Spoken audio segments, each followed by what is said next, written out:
Tok Spada. Assalamualaikum warahmatullahi wabarakatuh. Tok Spada. Solusi Pajak Madya Jakarta Selatan 2. Selamat sore kawan pajak, ketemu lagi kita di podcast KPP Madya Jakarta Selatan 2. Tugu Katulistiwa terletak di Pontianak. Sore-sore ngobrolin pajak, kenapa tidak? Kawan pajak gimana nih kabarnya hari ini? Semoga semua dalam keadaan sehat dan semangat ya. Nah, sebelum kita mulai, nggak syah katanya, nggak afdol nih kalau kita nggak nyapa dulu nih narsum kita hari ini. Selamat sore Mbak Rini. Selamat sore Mas Kisra. Selamat sore kawan pajak. Alhamdulillah. Semangat selalu ya Mbak ya? Alhamdulillah, selalu semangat Mas. Nah, selain Mbak Rini, di tengah kita juga ditemani Mbak Zakia. Gimana kabarnya Mbak? Alhamdulillah, sehat dan semangat Mas Krisna. Alhamdulillah ya. Jadi kawan pajak, sore ini menjelang ya ini weekend ya. Sore weekend kita ngobrol yang ringan-ringan aja ya.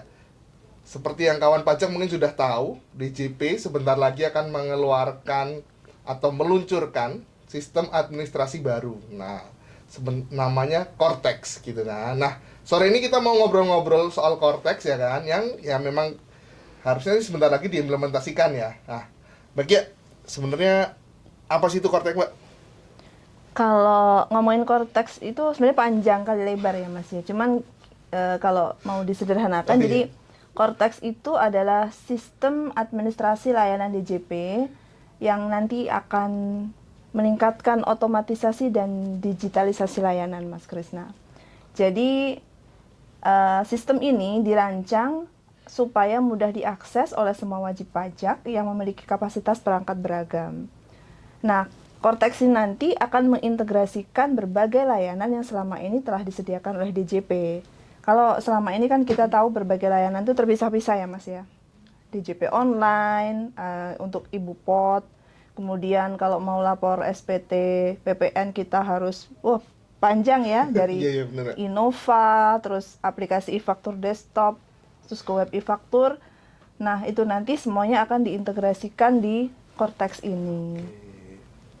Nah, melalui Cortex ini nanti pelaksanaan hak dan pemenuhan kewajiban wajib pajak seperti mulai pendaftaran, pembayaran, pelaporan, kemudian berbagai pengajuan permohonan itu dapat dilakukan secara mandiri melalui layanan digital, borderless, termonitor, dan terintegrasi.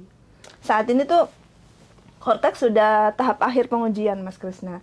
Jadi DJP sudah mulai melakukan tahapan edukasi baik ke eksternal ke wajib pajak juga internal pegawai pajak. Jadi semoga bisa segera diimplementasikan sih Mas dalam waktu dekat ini. Ya. Berarti ini sistem administrasi baru ya Mbak ya? Betul. Nanti DJP online gitu ya? Mungkin ya sekarang dan ya? Semua layanan yang terpisah-pisah tadi. Oke, terus sudah sampai ke tahap edukasi WP ya Mbak ya? Beberapa KPP kayaknya sudah ya Mbak ya? Sudah mulai, tahap pertama udah selesai sih harusnya ya, edukasi kepada WP-nya. Terus kawan pajak juga bisa cek, kayaknya kemarin Dijen Pajak baru aja upload di YouTube ya, video tutorial banyak banget tuh, bisa sambil dicek juga. Ya kalau sudah seperti itu memang kayaknya sebentar lagi bakalan diimplementasikan ya kan Cortex-nya. Nah, ada barang baru nih, kira-kira kan nggak mungkin langsung tiba-tiba jalan gitu ya. Kira-kira ada nggak yang perlu disiapkan oleh kawan pajak nih untuk katakanlah nanti akses Cortex-nya itu? Mbak Rini deh, gimana Mbak? Apa Mbak yang perlu disiapin Mbak? Iya, jadi kawan pajak nih sebelum menggunakan aplikasi Cortex ya, sebelumnya itu harus ada yang dipersiapkan terlebih dahulu. Nah, yang pertama itu, jadi kawan pajak harus sudah melakukan pemadanan NIK NPWP atau sudah memperoleh NPWP dalam 16 digit nih. Nah, yang kedua, yaitu kawan pajak harus memastikan akun DJP online-nya itu aktif. Nah, pastikan juga data-data yang di DJP online itu sudah lengkap, update, dan tentunya valid. Nah, contoh datanya itu seperti apa, itu ada di DJP online ya. Jadi kawan pajak dapat melengkapi data utama wajib pajak, kemudian nomor handphonenya, kemudian alamat emailnya, juga identitas penanggung pajak untuk wajib pajak wajib pajak badan. Nah, badan ya Mbak ya. Terus bentar Mbak, tadi kan harus lengkap terus valid ya Mbak. Ini ada alasannya nggak, Mbak? Kenapa data-data tersebut harus lengkap atau valid gitu nih Mbak? Iya, jadi kenapa kawan pajak itu terlebih dahulu harus memastikan data yang ada di DJP Online? Karena ketika wajib pajak akan melakukan penggunaan di aplikasi Cortex itu, pertama kali yang dilakukan itu harus melakukan reset password. Nah, reset password ini nantinya akan dikirimkan ke email kawan pajak semua. Email berarti emailnya yang terdaftar di DJP Online. DJP Online itu ya, makanya Iya, betul. harus valid ya. Iya. Jangan sampai emailnya nggak bisa dibuka ya Mbak ya. Buka, betul. Nanti nggak bisa ganti passwordnya di situ. Oke, berarti akun DJP Online-nya nanti nggak bakalan kepake passwordnya ya Mbak ya. Otomatis dia passwordnya. reset dikirim ke email baru, email yang ada di DJP Online itu Betul, ya. Makanya ya. harus valid ya. Iya, karena nanti passwordnya itu beda antara Iya, password yang di DJP Online dengan password yang kawan pajak gunakan di Cortex.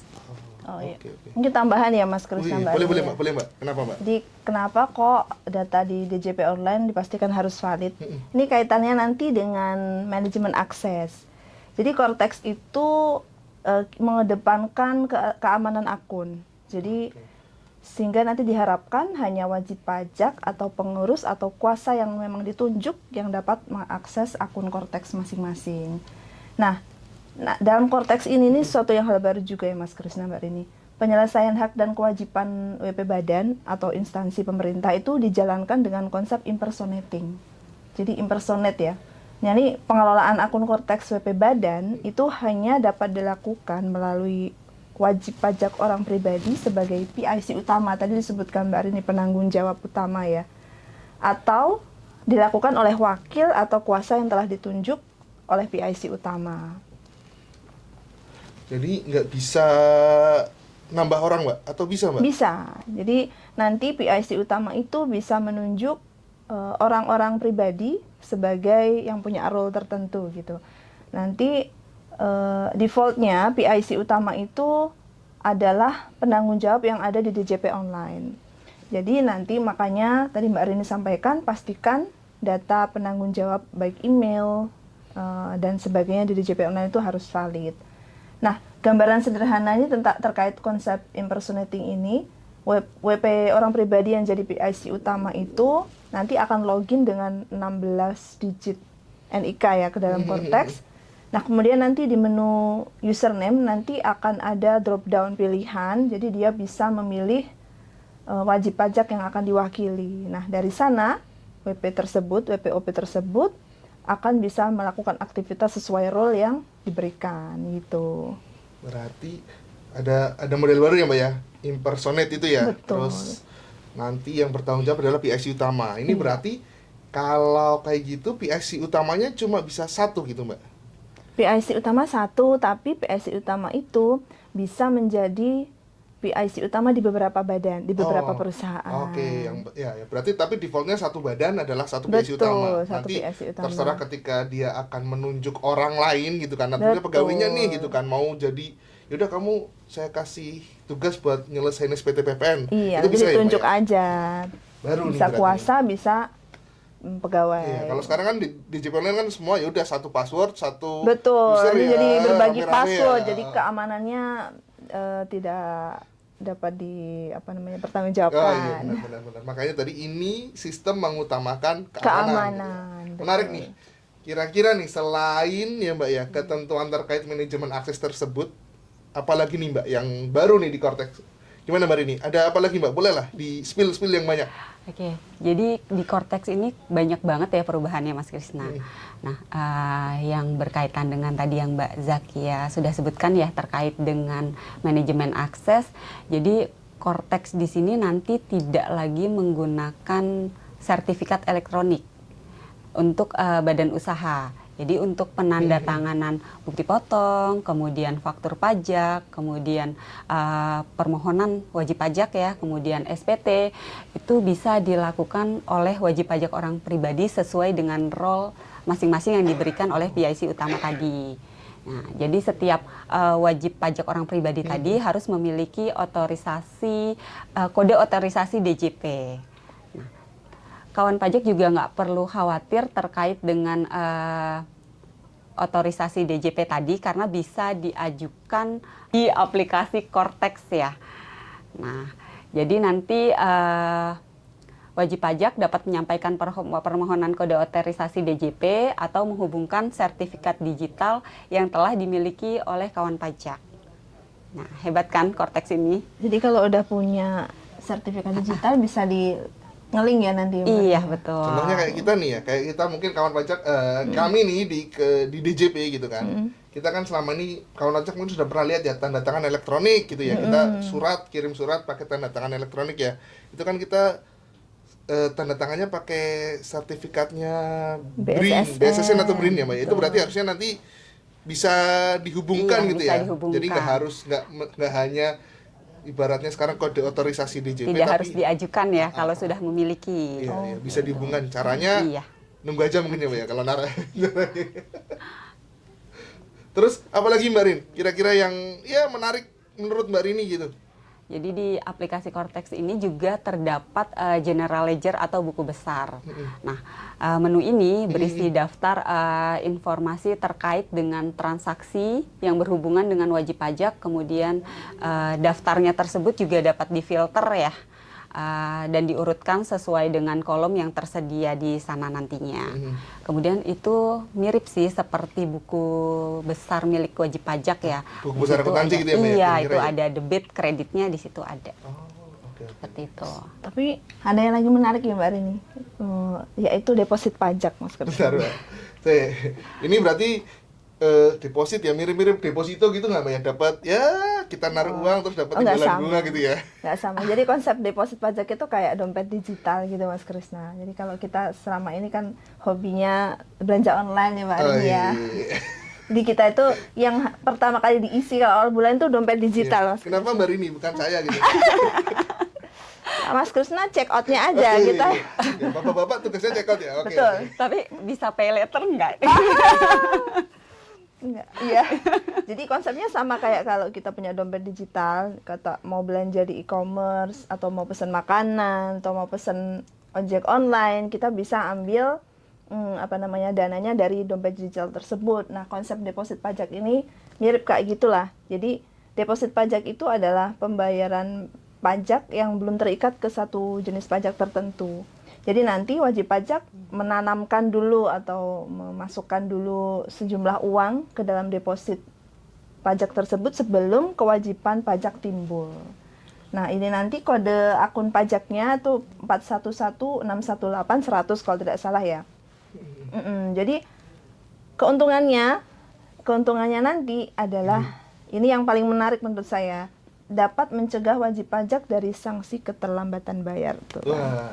Daripada dikit-dikit terbit STP terlambat bayar kan enak nih kalau ada deposit pajak ya Mas. Tapi karena ini setoran di muka dan nggak sama kayak deposito Mas, jadi kita tidak mendapatkan imbalan bunga. Mohon maaf ya, paling mendapatkan ucapan terima kasih. Oke Mbak, jadi beda ya Mbak ya dengan deposito ya, intinya mirip-mirip konsepnya kayak dompet digital ya kan. Kita taruh uang dulu, baru habis itu bisa kita gunakan. Katakanlah semisal nih aku mau lapor SPT atau semisal ada STP atau SKP KB gitu ya, terus mau aku bayar gitu kan, bisa pakai deposit itu ya Mbak ya? Bisa dengan catatan saldo depositnya mencukupi. Nah, nanti misalnya Mas Krisna ada SPT yang kurang bayar, tokan pajak ada SPT kurang bayar, misalnya kurang bayarnya 5 juta gitu. Ternyata saldo depositnya cuma 4 juta. Nah, itu tidak bisa dilakukan pembayaran dengan deposit pajak. Tapi ada pilihan sih opsi. Kita mau lapor SPT itu ada opsi menggunakan deposit pajak atau create billing code baru. Jadi bayar pakai deposit bisa dilakukan sepanjang saldonya mencukupi gitu. Nah, untuk kode billing ini ada hal yang baru nanti Mas. Pembuatan kode billing ini hanya dapat dilakukan setelah WP membuat dan menyelesaikan konsep SPT. Jadi kode billingnya akan dibuat otomatis oleh sistem menyesuaikan dengan jenis pajak yang ada dalam SPT tersebut. Jadi sekarang tidak bisa lagi membuat kode billing untuk SPT ya di luar yang ada di SPT tersebut gitu. Bentar Mbak, jadi kan tadi konsepnya kode billing ke depannya ya, gitu kan, hanya bisa dibuat setelah kita menyelesaikan konsep SPT ya, kita bikin, kita selesaikan konsep SPT. Iya. Kalau sekarang kan ya udah SPT-nya sudah selesai, misalkan katakanlah unifikasi ya, aku mau lapor unifikasi nih, atau kawan pajak pengen lapor SPT unifikasi, ya kan. Sekarang kita bikin bukti potong, kita posting gitu kan, terus nanti tinggal selesai ada muncul nih jumlah tagihannya. Di situ kita bisa bikin billing ya Mbak ya, dari betul. menu e-Bupati unifikasi, atau bikin billing di luar ya kan, di menu bayar ya kan, lewat DJP online, kemudian ada menu bayar kan ya kawan pajak ya, bisa lewat situ juga. Nah, kedepannya ini Mbak, di Cortex gitu ya, berarti nanti ya kan, ketika kita selesai membuat konsep SPT unifikasi gitu kan, nanti otomatis muncul itu kode billing banyak. Katakanlah saya di unifikasi ada utang apa yang harus dibayar pasal 23, ada 4E2, ada pasal 15 gitu ya. Itu berarti keluar 3 kode billing atau gimana Mbak? Enggak. Jadi kalau di Cortex ini ya wajib pajak, jadi kode billingnya itu tidak per jenis pajak, tapi per jenis SPT. Jadi contohnya misalkan pasal 21 kan ada yang final, tidak final, itu kan biasanya kode jenis store-nya beda ya. Nah, kali ini kita keluar kode billingnya hanya 1. Gitu. Dan kalau unifikasi di situ ada pasal 4 ayat 2, ada pasal 23, ada pasal 15 itu nanti jadi satu kode billing aja. Lebih simpel ya gitu. berarti Mbak Reni ya. Iya, betul. Nah, konsep ini itu diharapkan tidak ada lagi salah setor yang dilakukan oleh wajib pajak. Jadi selama ini kan wajib pajak banyak banget tuh yang kesalahan kode jenis setor, akhirnya jadi telat lapor ya, biasanya seperti itu ya, karena menunggu pemindah bukuan. Iya, Tapi harus kan, ngajuin PPK iya ya, Mbak, ya. betul. Nah, sekarang ini kan kode billingnya sudah tidak dibuat di luar nih, otomatis di dalam sistem Cortex-nya sendiri ya. Jadi diharapkan tidak ada kesalahan dalam pembuatan kode billingnya. Seperti itu. Lumayan juga ya, mungkin buat kita nih sebagai penyuluh ya. Betul. Jadi ya berkurang betul pekerjaan pemindah buku. Pekerjaan kita bisa fokus ke yang memberikan lain, edukasi ke WP gitu ya Mbak. Ini dari sisi wajib pajak juga lebih simpel, jadi bayarnya ke bank cukup 1 billing aja ya. Lebih pasti ya, nggak takut salah ya, nggak takut atau harus telepon ke KPP misalnya untuk jenis-jenis pajak yang baru ini. Kodenya apa? KJS-nya apa ya kan gitu suka kan. gitu ya. Masih suka kayak gitu ya. Harusnya sih di Cortex ini berarti nggak perlu ya gitu ya Mbak. Nggak perlu. Jadi udah nggak khawatir lagi lah kalau untuk pembuatan kode billing ya. Karena sudah otomatis nanti ter-create ya. Oke. Gitu. Jadi ya banyak yang baru ya. Banyak Kayaknya yang masih baru. banyak sebenarnya ya. Tapi kayaknya karena waktu makin sore dan kita juga ada antrian untuk ambil podcast tim sebelah gitu kan.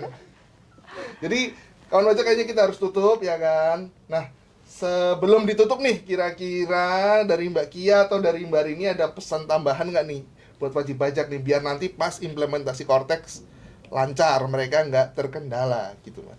Nah, terkait dengan wajib pajak orang pribadi nih ya. Jadi sebelum menggunakan aplikasi Cortex nantinya, pastikan NPWP-nya sudah tervalidasi ya. Jadi sudah bisa mengakses DJP online dengan menggunakan NIK-nya. Karena nantinya kita akan menggunakan NPWP 16 digit ya. Jadi dipastikan bahwa data yang ada di DJP online-nya juga lengkap dan valid. Tambahan nih Mas Krisna Boleh, ya. Kan kalau Cortex ini dalam waktu 15 menit nggak akan cukup dibahas. Iya. Soalnya edukasi aja bisa seharian gitu. Iya. Tapi nggak apa-apa, kawan pajak tidak perlu khawatir. Jadi DJP sudah menyediakan banyak sekali sarana untuk dipelajari. Kawan pajak bisa tonton video proses bisnis Cortex, sudah ada di YouTube Ditjen Pajak RI. Atau sudah ada simulator Cortex ya. Baru nih kayaknya baru ya. Betul. Nanti kawan pajak bisa daftar simulator Cortex, bisa coba-coba aplikasinya sebelum benar-benar launching. Terus jangan lupa untuk follow akun medsos KPP Madya Jakarta Selatan 2 biar update, nyalakan notifikasi ntar kalau ada live IG atau ada postingan YouTube terbaru biar nggak ketinggalan ya kan Mas Krisna hari ini ya. Jangan lupa ya. Jangan lupa. Ya, sayang sekali ya Mbak ya. Waktu juga yang kayaknya harus memisahkan gitu kan. Ya, semoga apa yang kami bahas di siang menjelang sore ini bisa membantu atau memberikan gambaran ya terkait Cortex nanti ke depannya gimana. Kawan pajak juga semoga terbantu. Mungkin bisa seperti kata Mbak Zakia, dicek juga nih YouTube Ditjen Pajak RI atau mungkin main ke media sosial kami gitu kan. Mau punya Ditjen Pajak atau punya Madya Jakarta Selatan 2. Nah, sebelum ditutup, saya mau mengingatkan sekali lagi ke kawan pajak semua, KPP Madya Jakarta Selatan 2 memiliki komitmen tinggi dalam penguatan budaya integritas pegawai. Bantu kami dengan tidak melakukan pemberian apapun atas pelayanan yang kami berikan, ya kan? Nah, apabila masih ada pegawai kami yang menerima atau meminta gratifikasi atau dugaan pelanggaran lainnya, mohon laporkan melalui laman www.wise.kemenq.go.id. Cukup sekian dari kami. Selamat sore. Selamat melanjutkan aktivitas. Wassalamualaikum warahmatullahi wabarakatuh. Waalaikumsalam warahmatullahi wabarakatuh.